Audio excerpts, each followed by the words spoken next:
Every landing begins with an approach. The approach brings you into position to land. If it is a good approach, it brings you right to the spot where you want to set down. But before going any further with approaches in an airplane, let us simulate one or two approach problems in an automobile. Traveling along this straightaway, we get the car up to some established speed, say 35 miles an hour. The problem is to cut the engine at just the right point, so that with the car in neutral, and without using brakes, we will roll to a stop just on the other side of the line. Needless to say, to do that without a lot of practice would be the neatest trick of the week. But we can make the problem a lot easier if we bend our approach path around so we make a 90-degree turn onto the final leg of our approach. Now suppose that after cutting the throttle, we find we're slowing down too fast. We simply turn in sooner, varying our rate of turn so we end up just over the line. On the other hand, suppose that after cutting the throttle, we find we have too much speed. In that case, we delay turning in, and then turn in gradually, using up as much speed as possible in the turn to avoid overshooting. We can make 100 variations in where we start the turn and in the rate of turn. And if we were to straighten out these various paths, we would see that each variation actually changes the distance the car travels. So we can compensate for a shortage of speed by turning in sooner and cutting down the distance we travel. Or we can use up an excess of speed by delaying our turn and increasing the distance we travel. Now let us replace the automobile with an airplane, and the lines with the edges of a landing field. We put the aeroplane into about the same approach position as we did the automobile, but at an altitude of 500 feet. And we cut the throttle.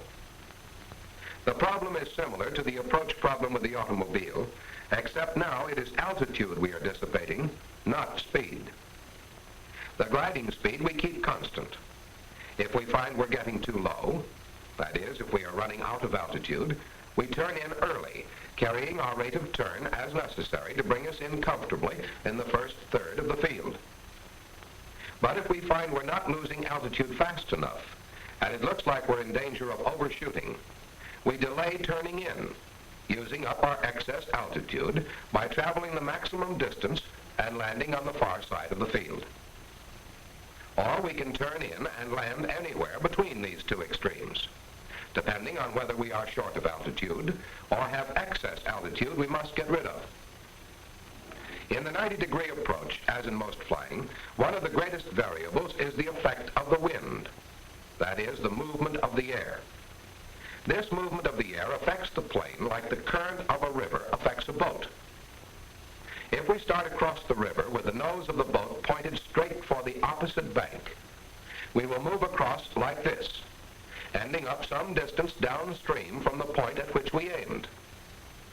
To understand more fully just why the current has this effect on the boat, let us substitute a moving belt for the river, a very wide belt which moves along through the countryside just like the river.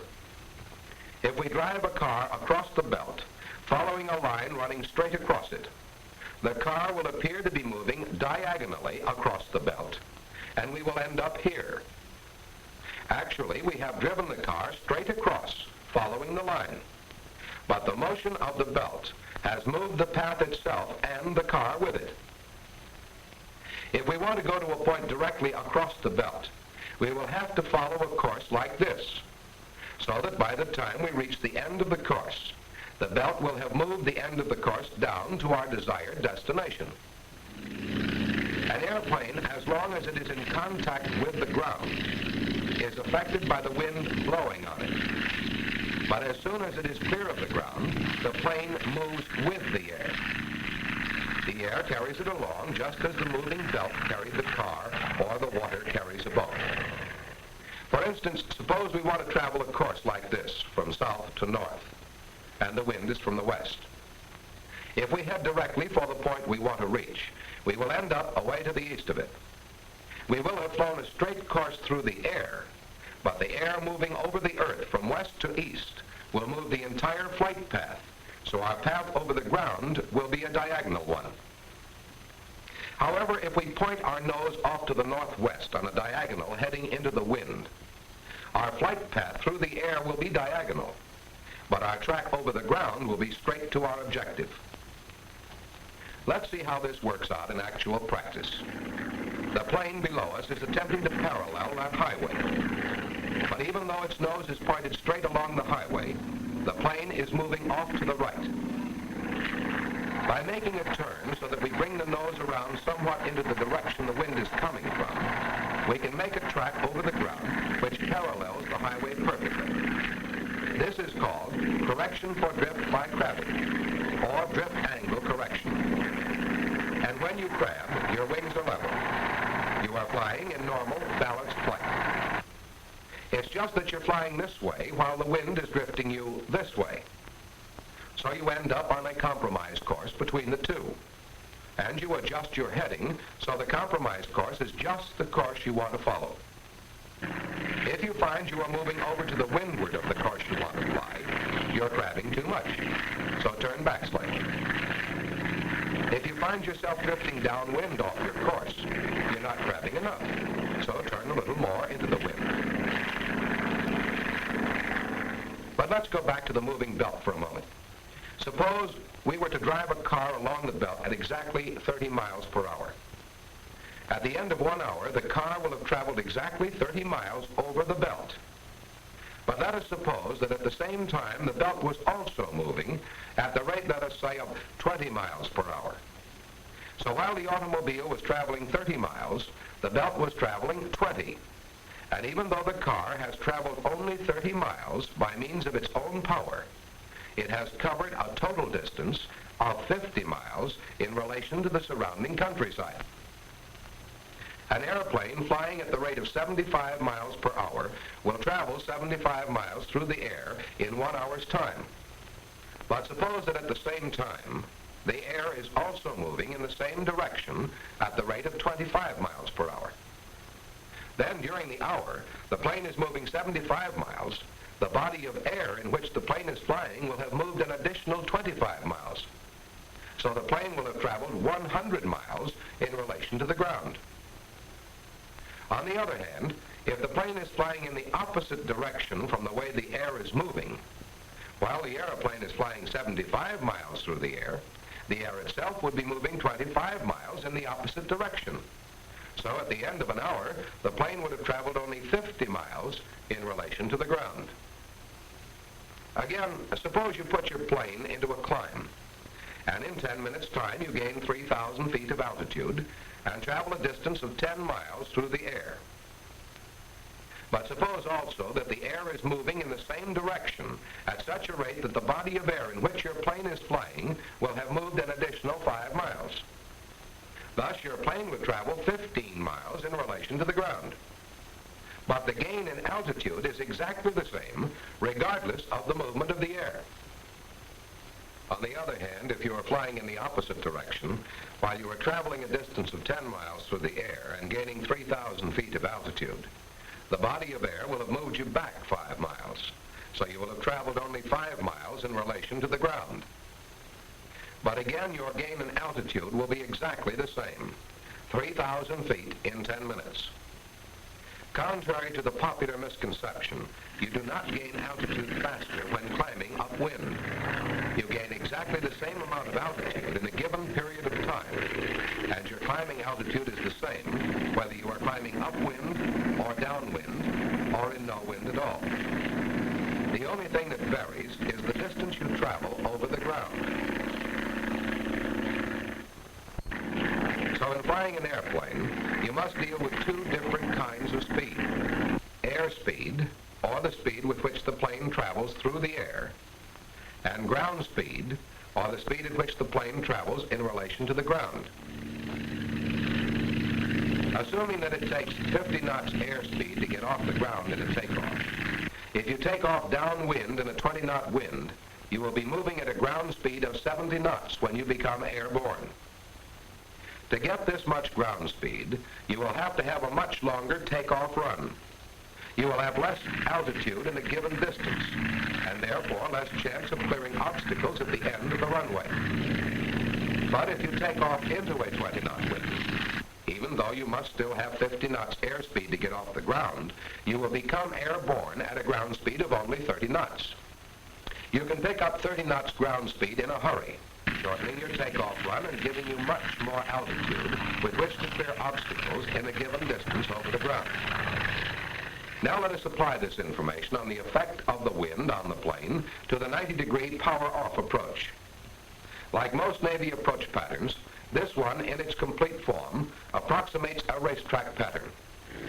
We take off from the practice field and climb straight ahead until we have cleared the edge of the field and have enough altitude to safely begin a climbing turn. We make the climbing turn in whichever direction is called for by the course rules. Climb to an altitude of 500 feet above the ground, level off, and fly downwind until we are approximately opposite the downwind end of the field. Here we enter a turn, which we plan in such a way as to bring us into the 90-degree position. But here again, the wind, that is the movement of the air, will affect virtually every phase of the pattern in much the same way that the current of a river would affect a boat attempting to make such a pattern. The boat leaves the dock headed directly into the current. But if the helmsman pays no attention to drift, that is, if he makes his turn as though there were no current, he will make this kind of pattern. Likewise, in the down current turn, if he forgets about drift, he will end up with a completely unsymmetrical pattern and a long pull upstream to make the dock. To make the kind of pattern he wants, he must make the upstream turn more gradual. On the downstream end, he must turn more sharply. And the pilot must do exactly that same thing if he is to make an acceptable approach pattern. Practically speaking, the first problem the student must deal with in making an approach is that of joining the traffic pattern. Let's follow this plane as it prepares to join traffic for an approach to a practice field. Okay, let me take it for a while. If you look ahead and slightly to the right, you'll see a practice field. We want to land at that field. But before we join the traffic pattern, we must know the direction of the wind. As a matter of fact, there's something you should be conscious of every second you're in the air. Smoke is probably the best wind indicator. You can almost always see smoke somewhere. Wind streaks on water are a good wind indicator. So are grain fields and trees or windmills. When you know the direction of the wind, you can tell which is the upwind end of the traffic pattern. You have to know this because that's where you enter traffic. If you're back here at, say, 1,000 feet, you'd be able to plan ahead, letting down to the required altitude, 500 feet in this case. At the same time, you're maneuvering to enter traffic. From this point, you can enter traffic anywhere along the upwind end of the traffic pattern, but you must enter at a shallow angle to the direction of flow of traffic. If you were approaching the field from out in this direction, you would circle the field, staying wide until you were down to 500 feet and in position to enter traffic at the upwind end of the pattern. Or suppose you were approaching the field from out here. Instead of going clear around the field, you can make a wide turn, bringing you into position to enter the pattern at a shallow angle at the upwind end of the pattern. As we get closer to the field, you can get a better look at the planes already in the traffic pattern. After takeoff, they climb out of the field at the upwind end. They have the right-of-way. It's up to you to get space between the planes already in the pattern, so you won't interfere with them or they with you. For instance, here you have one plane climbing out of the field and another one landing. By turning out a little to give the first plane a chance to get ahead of you, you can get yourself comfortably spaced between the two. Once in the pattern, you have plenty to think about. First, keep the plane at an altitude of 500 feet above the ground, but not by staring at the altimeter. Merely glance at it occasionally and make the necessary adjustment in the attitude of your nose. Holding altitude is a matter of constant correction. Your principal problem in the 90-degree approach is to get yourself into a favorable position for cutting your throttle. For instance, suppose you make your upwind turn too sharp so you're too close to the field on the downwind leg. Unless you make some correction, you'll be here when you cut your throttle. To lose your altitude, you'll have to glide clear over to the far edge of the field. If you turn in any sooner, you'll overshoot badly. So when you make this kind of pattern, you are limiting your possible landing area to a narrow strip along the far edge of the field. You're liable to get fouled up with traffic, and you're allowing yourself almost no opportunity for corrections. On the other hand, if you make your upwind turn too shallow and do not make some correction, you will be here when you cut your throttle. And if you're lucky, you'll just make the field. Again, you're limiting your landing area to a narrow strip, this time on the near side of the field, because you simply don't have enough altitude to glide any further. But suppose you get yourself spaced correctly on your downwind leg and you're doing fine until you start your turn too soon. Unless you make a correction, you'll be at this point when you close your throttle, much too close to the field. You'll have to use up your altitude by gliding along parallel to the field, bringing you down clear over on the far side, and again limiting your available landing area to a narrow strip. The reverse of this, another common mistake, results from starting your turn too late, so you cut your throttle here. If you're going to make the field at all, you'll have to turn in sharply and head straight for it. But to a considerable extent, learning to fly is a matter of learning to recognize your mistakes and correct them in time. If you turn too sharply at the upwind end of the pattern, make a correction by widening out on the downwind leg to bring you into a favorable position at the 90-degree point. If you've made your upwind turn too wide, slice in on the downwind leg. Your first objective in the 90-degree approach is to get yourself into a favorable 90-degree position, which makes it possible for you to take advantage of the entire field in making corrections as you glide in for a landing. But this 90-degree position varies with the strength of the wind. For example, suppose there is a strong wind. Then, while you're gliding in for your landing, the air will at the same time be moving you back away from the field. You will not travel as far over the ground during your descent. So from this 90-degree point, you would probably undershoot the field altogether.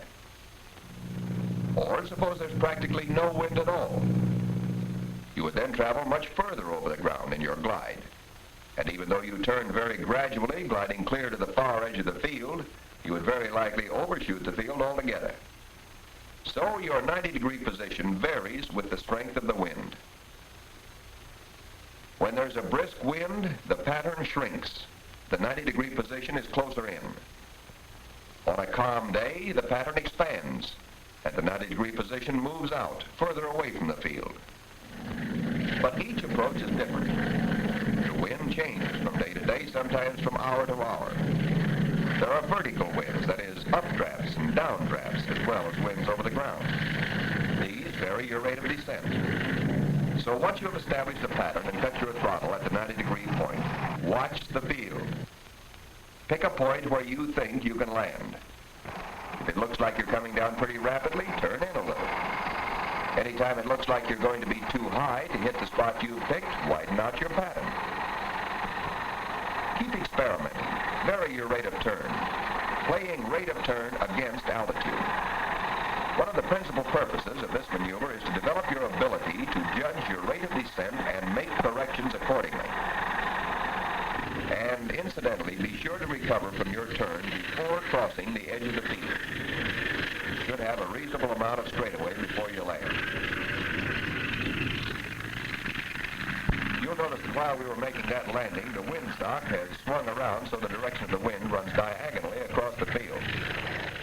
Now it becomes more important than ever that you visualize a landing line. Pick a couple of points, a clump of trees perhaps, and one corner of the field, and imagine a line between them which parallels the direction of the wind and can serve as a landing line. Then your entire approach pattern is built around that landing line. Your downwind leg parallels your landing line.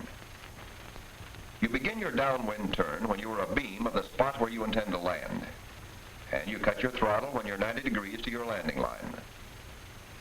Now try to visualize your possible landing area. Obviously, you can't land here, or here, There isn't enough room. But you do have a large area on either side of the landing line where you can sit down.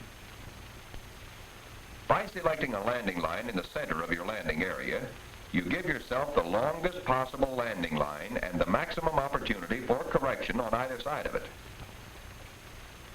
The racetrack pattern and the 90-degree approach are the beginning of all pattern flying.